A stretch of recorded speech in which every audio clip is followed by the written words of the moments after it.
চোখের সামনে আমি আমার স্বপ্নগুলোকে তিলে তিলে আস্তে আস্তে হারিয়ে যেতে দেখেছি। কাছের মানুষগুলোকে ধীরে ধীরে দূরে সরে যেতে দেখেছি।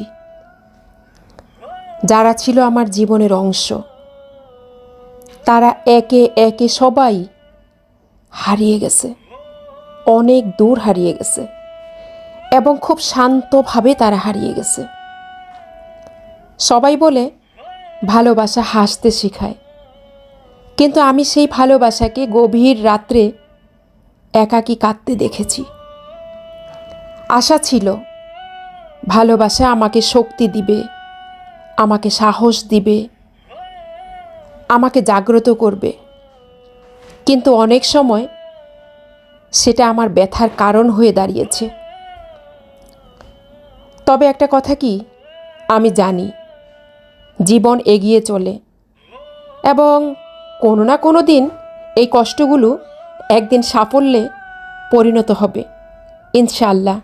সে আশা রাখি মহান রবের কাছে।